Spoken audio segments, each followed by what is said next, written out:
एकलव्य की बात को क्यों प्रचारित किया है बार बार? शूद्र जाति का था, नीच जाति का था, उसको ब्राह्मण द्रोणाचार्य ने क्षत्रियों के उसके लिए उसका अंगूठा काट लिया। हाय हाय हाय, कितना अत्याचार शूद्रों पर, कितना अत्याचार, अंगूठा काट लिया, अंगूठा काट लिया, अंगूठा काट लिया। और कोई महाभारत उठाकर पढ़ने का कष्ट नहीं करता। जब द्रोणाचार्य ने देखा कि इसने मेरी मूर्ति सामने रख करके धनुर्विद्या में इतनी कला, इतनी दक्षता प्राप्त कर ली है,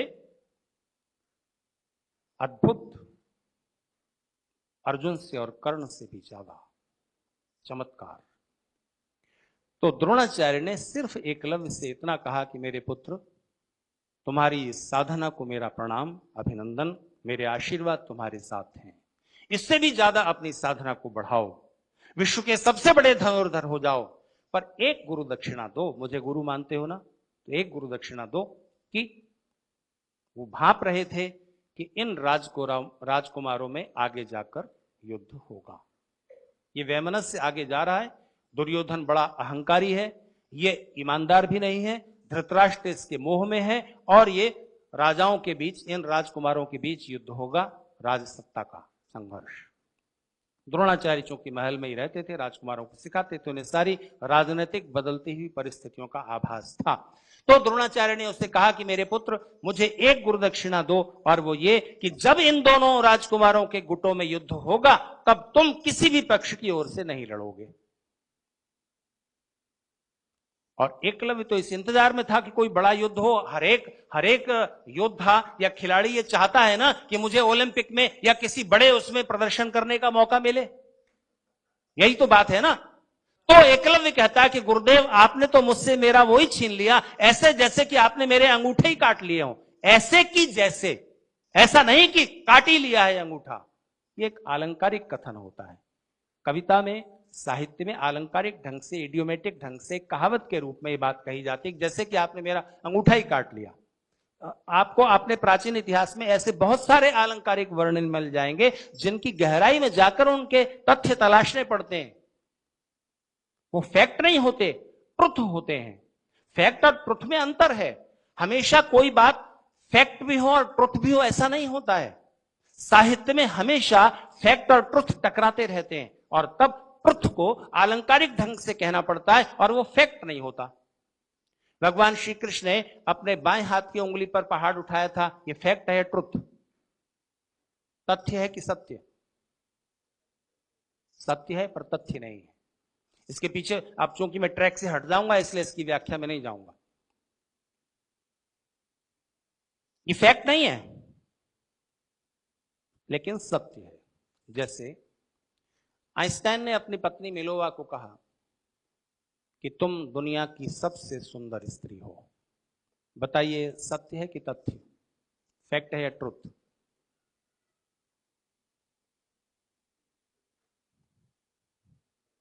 फैक्ट तो नहीं है। आइंस्टाइन बड़े मैथमेटिशियन है, बड़े साइंटिस्ट हैं। क्या उन्होंने सारी दुनिया की स्त्रियों की नाप तोल करके, मेजरमेंट करके ये फैसला किया है कि तुम दुनिया की सबसे सुंदर स्त्री हो? ऐसा तो नहीं है। पर क्या आइंस्टाइन झूठ बोल रहे हैं?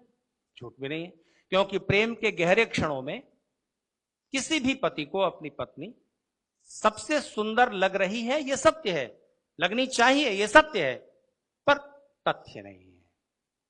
तो अलंकारिक वर्णन होते हैं साहित्य में, और वो सत्य होते हैं, पर तथ्य उनमें मत तलाशिए। अंगूठा काट लिया है, उस समय क्या जातिवाद था?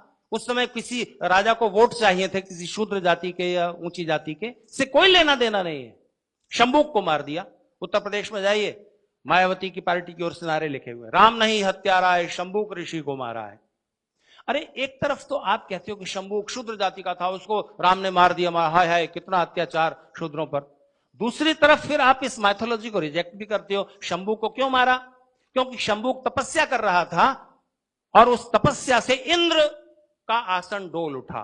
अरे एक दिन तो ये मेरे आसन पर अधिकार कर लेगा तपस्या के द्वारा। तो इंद्र ने राम को कहा कि शंबुक को मार दो।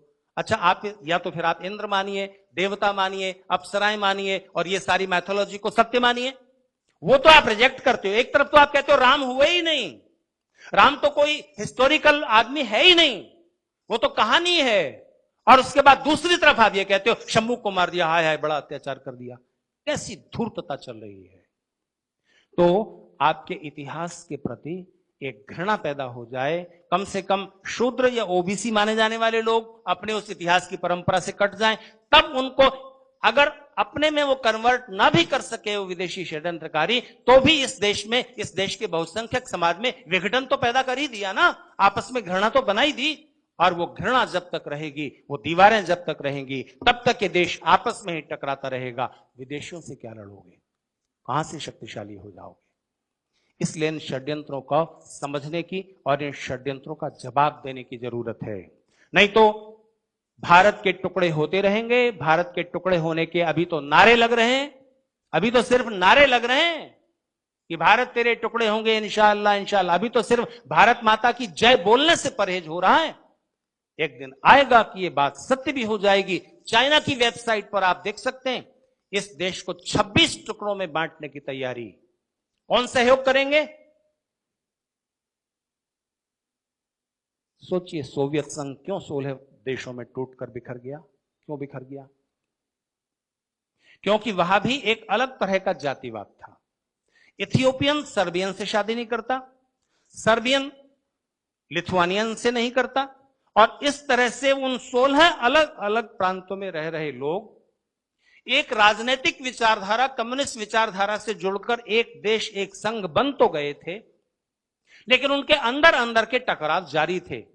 और थोड़ा सा मौका मिला, गोरबाचोव और येल्सिन के सहारे अमेरिका ने अपनी पॉलिटिक्स सफल कर ली और आज वो देश 16 टुकड़ों में बिखरा हुआ है, जो देश की धरती की महाशक्ति होता था।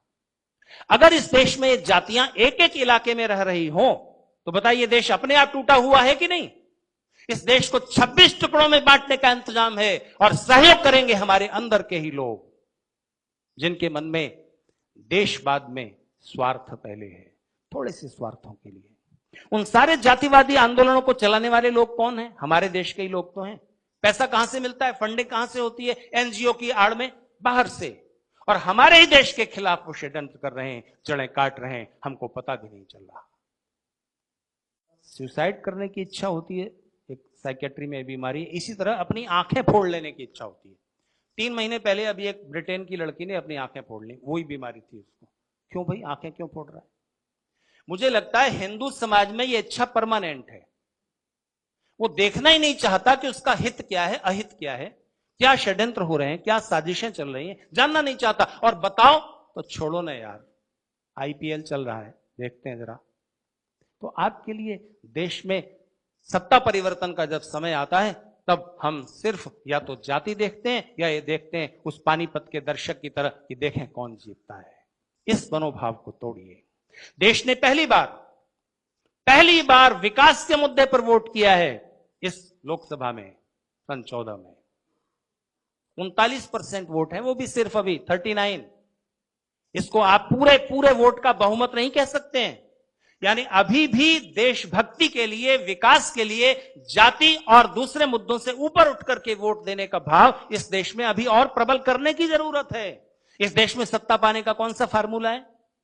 हिंदू समाज की 1 या 2 बड़ी जातियों को तोड़ो, अल्पसंख्यकों के एक बड़े वर्ग को जोड़ो और उसके बाद सत्ता पा जाओ। और फिर इसके लिए आप उनके हित में फिर जो भी कर सकते हैं वो कीजिए। इस सारे षड्यंत्र को पहली बार किन कारणों से इस देश की जनता ने समझा, और वो भी अभी 39% है। तो इस भाव को बढ़ाना होगा। हिंदू समाज, इस देश का बहुसंख्यक समाज, जिसकी रूट्स इस देश में है, उसको सावधान होना है और अपनी नई पीढ़ी को अपने उस स्वाभिमान से जोड़ना है। क्या आपके बच्चे अपनी भाषा पर अभिमान करते हैं? आप उन्हें इंग्लिश पढ़ाइए, अच्छी बढ़िया इंग्लिश बोल सकें, इतनी पढ़ाइए। पर एक बात ध्यान रखना, अपनी भाषा मत भूलने देना। इस देश के लोगों ने अपराध यह नहीं किया कि अपने बच्चों को इंग्लिश पढ़ाई, अपराध यह किया कि इंग्लिश पढ़ाते पढ़ाते उन्होंने उनसे हिंदी, मराठी, गुजराती वगैरह में बातचीत बंद कर दी और उनकी थिंकिंग लैंग्वेज इंग्लिश बन जाने दी। उसका परिणाम यह है कि वो अपनी रूट से कट जाते हैं। पर हमेशा ध्यान रखिए, आप कितना भी इंग्लिश पढ़ा लो अपने बच्चों को, आपके बच्चे कितनी भी अच्छी इंग्लिश बोलने लग जाएं, अमेरिकन से ज्यादा अच्छी बोलने लग जाएं, ब्रिटिश लोगों से ज्यादा अच्छी बोलने लग जाएं, हमेशा ध्यान रखना, एक ब्रिटिश, एक अमेरिकन कभी भी आपको अपने बराबर दर्जा नहीं देगा, आपसे छोटा मानेगा हमेशा। नस्लवाद उनकी रग रग में भरा हुआ है, कूट कूट करके।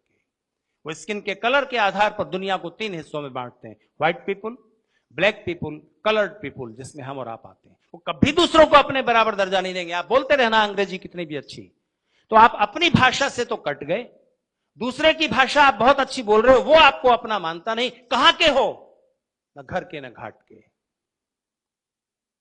आप उन्हें साइंस पढ़ाइए, लेकिन कभी उनको अपनी फिलोसॉफी की भी तो कुछ बातें बताइए। वो फिलोसॉफी जो दुनिया में सारी दार्शनिक चिंतनाओं के ऊपर है और उनके मूल में है। बाकी सारी दार्शनिक विचारधाराएं उसी दार्शनिक विचारधारा को कोई एक कण लेकर के अपना विकास करती हैं। ये मैं दावे से कह रहा हूं आपको, सारी फिलोसॉफीज की कंपैरेटिव स्टडी करने के बाद। Alexis Carrel Nobel prize winner scientist हैं, उनकी एक किताब पढ़िएगा, man the unknown. Alexis Carrel कहते हैं कि पूरी मॉडर्न साइंस कितनी भी खोज कर ले, एक क्वेश्चन हमेशा अनआंसर्ड रहेगा। हम ये कभी नहीं जान पाएंगे कि प्रोटोप्लाज्म से अमीबा बना, 1 सेल वाला प्राणी, उसके बाद 2 सेल वाला प्राणी। ये सब बनते बनते उस क्रम में नॉलेज कहां से पैदा हो जाती है? प्रोटोप्लाज्म में तो नॉलेज नहीं है। जैसे इस पोडियम में नॉलेज है, ये जानता है कि मैं हूं, इस माइक को पता है कि मैं हूं, इस कुर्सी को पता है जिस पर आप बैठे कि वो है, नहीं ना? हमको आपको पता है।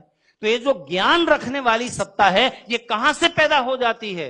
अगर प्रोटोप्लाज्म से, प्रकृति के जड़ तत्वों से ही ये चेतना बन गई, तो प्रकृति में भी ज्ञान होना चाहिए। नेचर के किसी भी मैटर में ज्ञान नहीं है। तो ये ज्ञान कहां से पैदा हो जाता है, कैसे क्रिएट हो जाता है, ज्ञान रखने वाली शक्ति कहां से पैदा हो जाती है? साइंस की लेबोरेटरी में ये प्रश्न कभी नहीं जाना जा सकेगा। इसका उत्तर कभी भी जानना हो, आपको भारतीय ऋषियों के चरणों में जाकर बैठना पड़ेगा। उसके अलावा उत्तर कहीं भी नहीं है। जीवन के और जगत के जो गहरे प्रश्न हैं, उनके उत्तर उन्होंने पहले से खोज कर रखे हैं। आप सिर्फ अपने लेबोरेटरी के प्रयोगों से उनको प्रूव करते जाओगे।